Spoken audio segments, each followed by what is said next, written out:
Loneliness killed my mother, and it almost killed me. But before I get into that was kind of a heavy opening line. You probably are wondering about the zombie reference. So how many of you actually watch zombie programs like Walking Dead or Fear the Walking Dead? Okay, awesome, all right.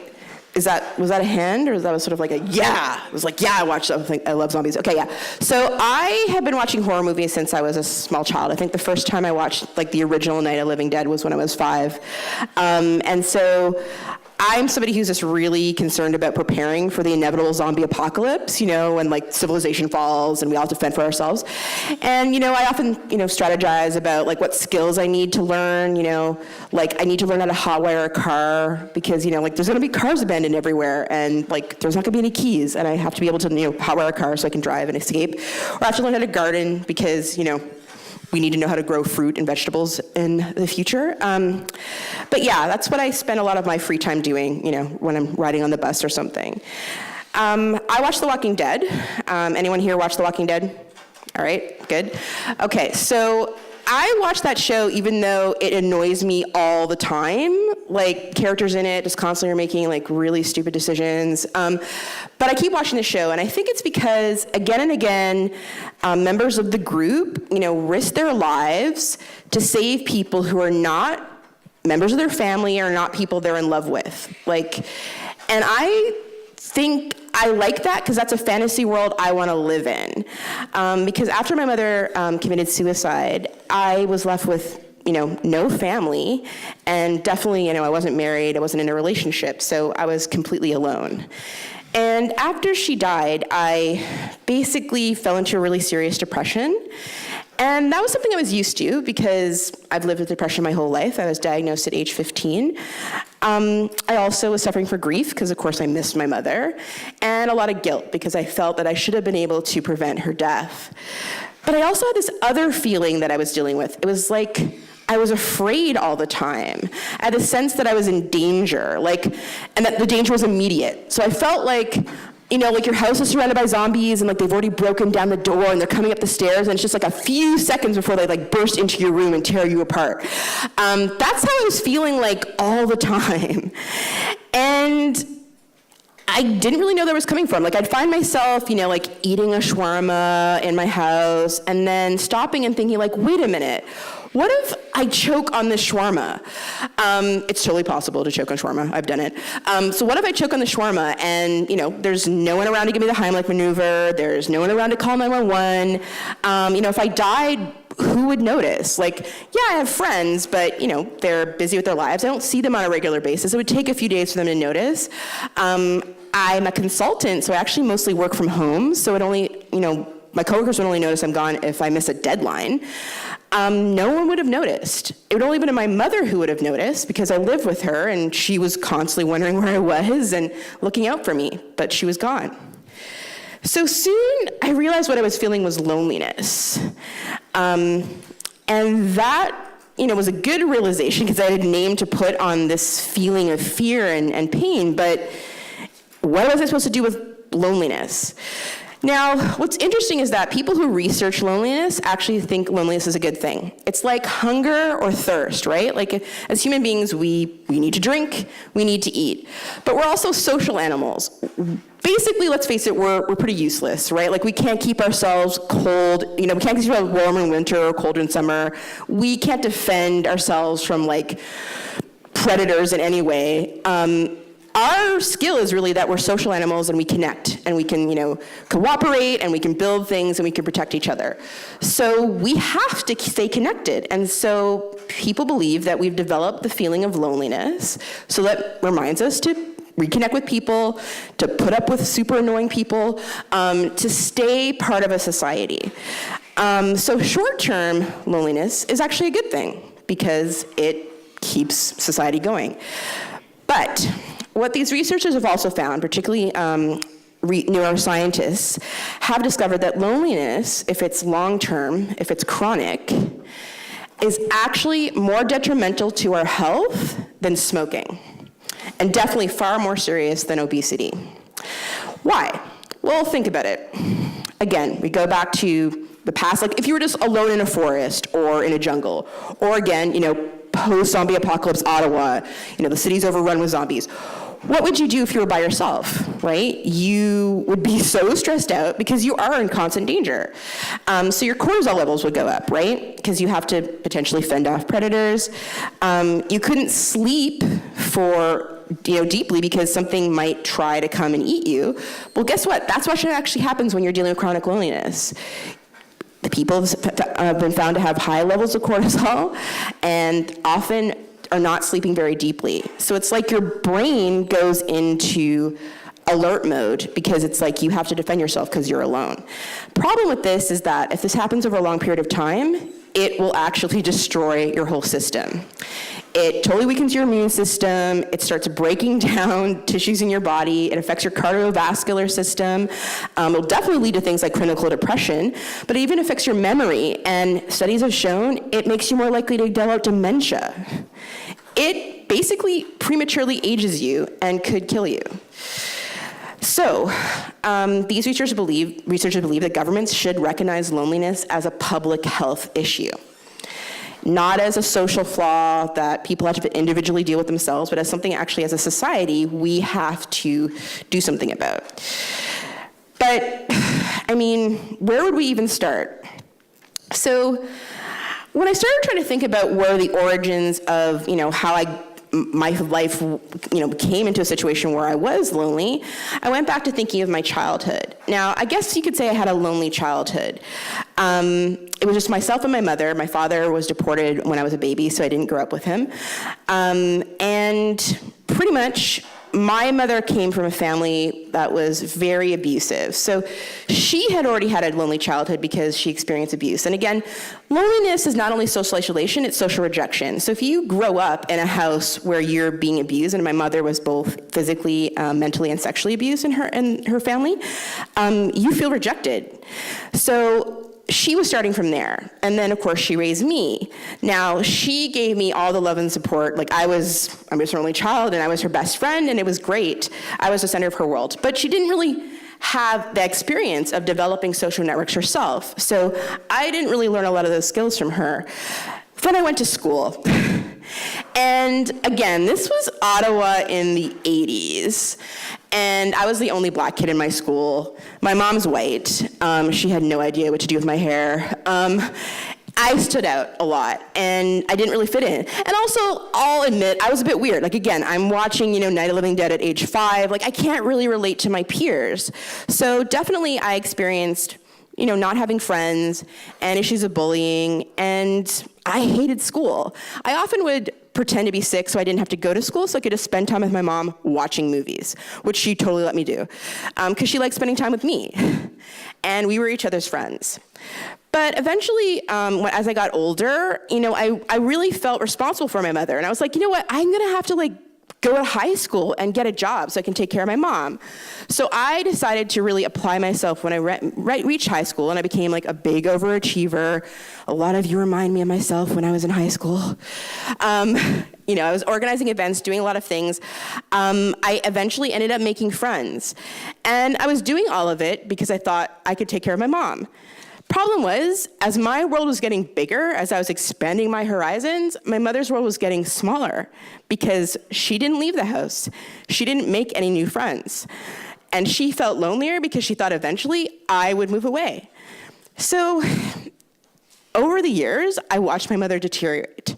I watched her become physically unhealthy in ways that made no sense for her age.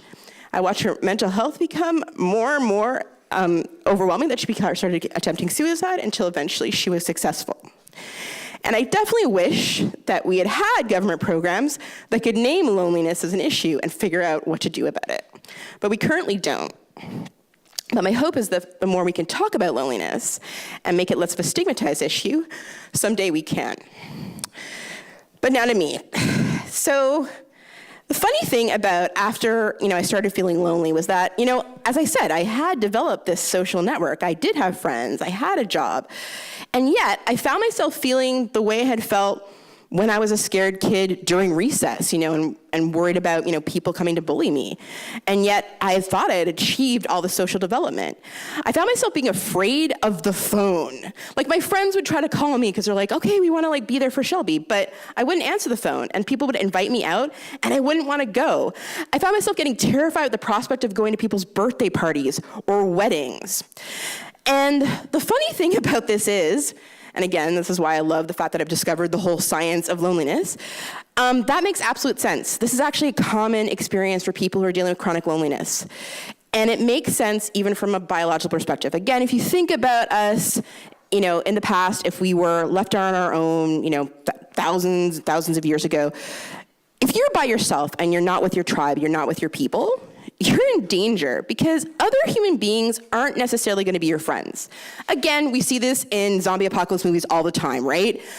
You need your own group because, let's face it, those other groups of humans running around are sometimes even more deadly than the zombies, right? They could come and try to steal your stuff. They could come and try to use you as zombie bait. They might want to try to eat you because they've run out of all the canned tuna and they want protein. People are not necessarily your friends, either in our currently or in the past. So we start seeing other people as social threats. So it's pretty common for people who've been chronically lonely to withdraw.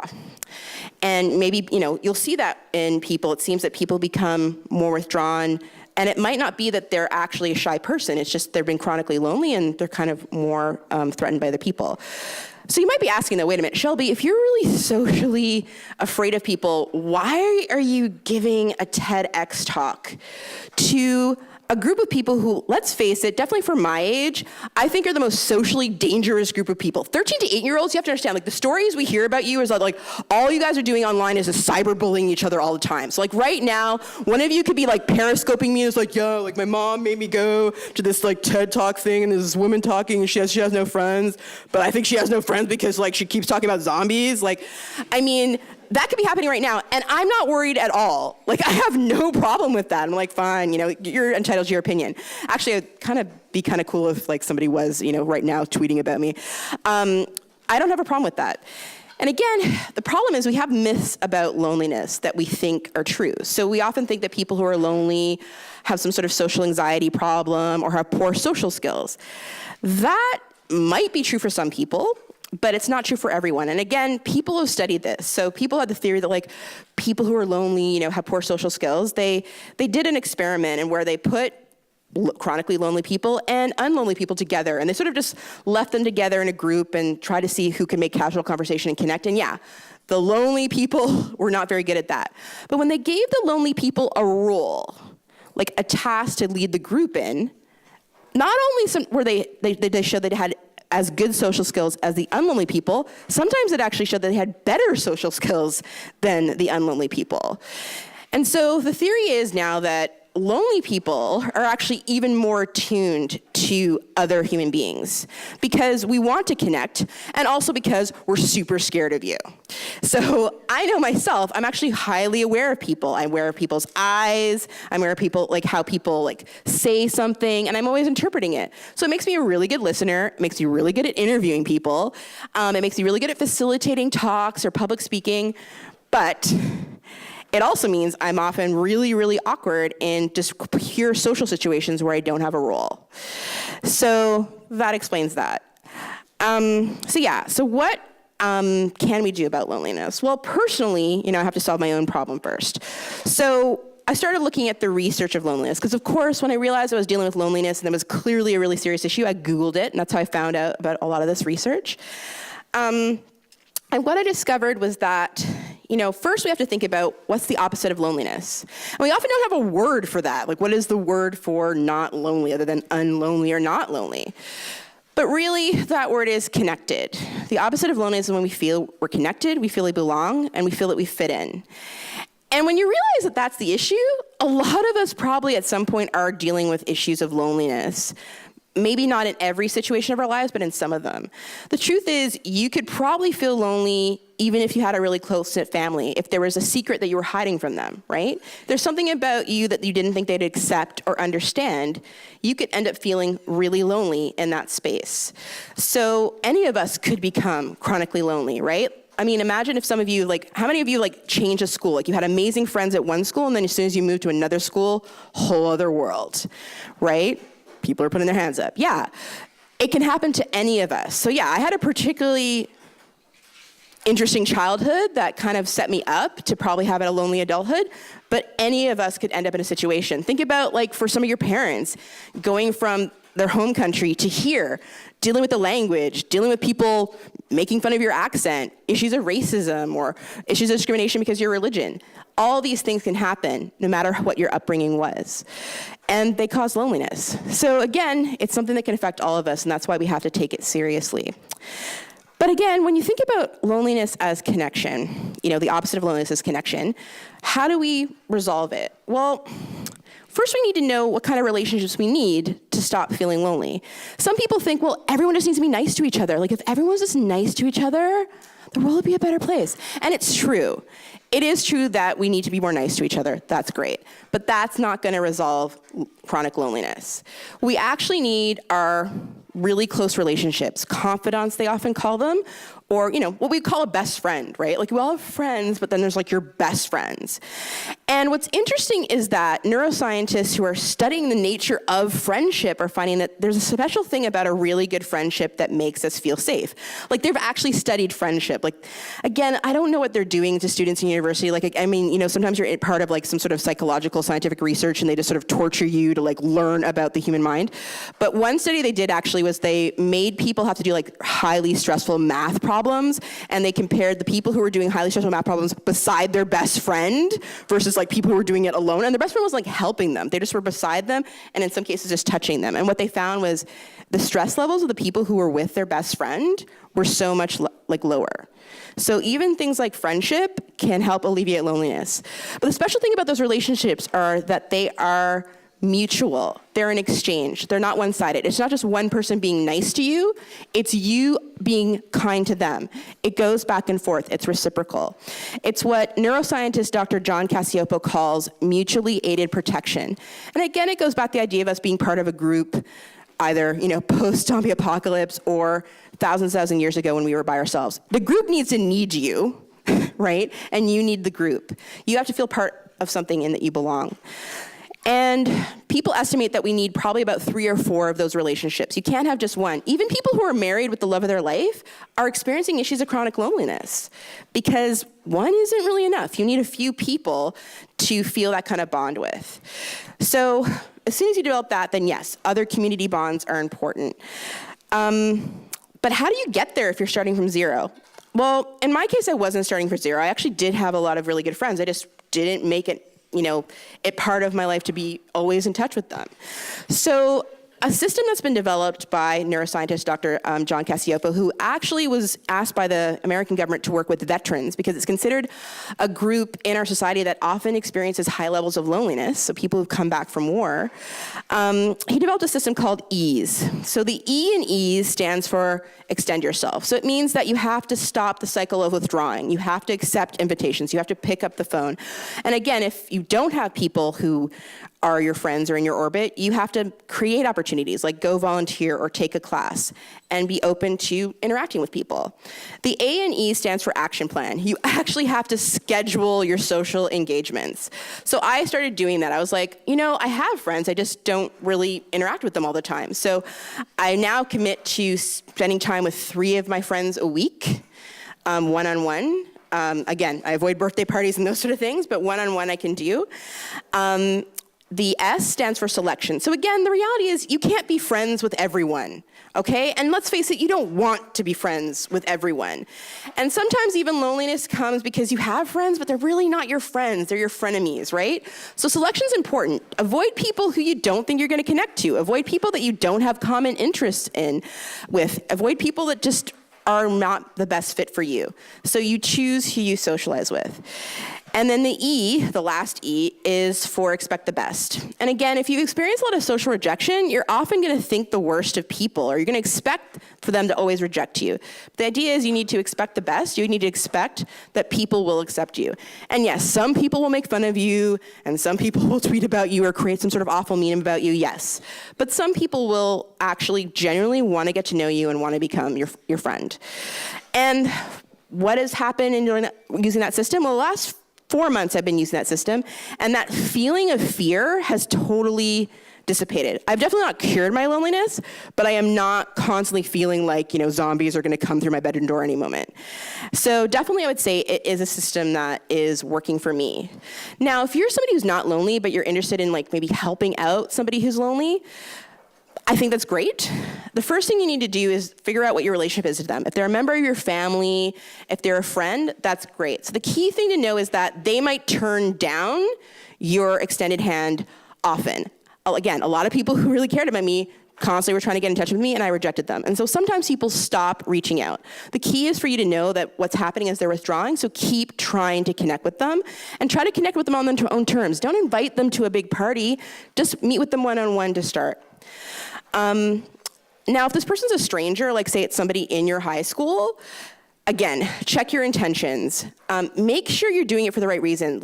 Sometimes I think as people, we want to be seen as nice, but we're not realizing that sometimes that can come off really wrong. You can actually make people feel lonelier if you're like, I think you're a loser and you have no friends, so I'm gonna be really nice to you because I'm amazing and I'm the school president and I think it's actually eventually gonna get me a scholarship to be friends with you. Don't be that kind of person. You have to be genuine, you have to be respectful, and it has to be about them. It has to be about building a relationship with that person because of something they have to offer you as much as something you have to offer them. So that's what I have to share after my learning of a few months. I hope some of you found it useful. I definitely think loneliness is an issue a lot of us are going through, so I'm okay with sharing that. So yeah, loneliness killed my mother, and I'm not gonna let it kill me, but it's definitely gonna be an ongoing battle. It's something I'm gonna manage. But definitely it's something that I think is making me stronger, potentially strong enough to fight off zombies in the event of an inevitable zombie apocalypse. So thank you for your time, and enjoy the rest of your day.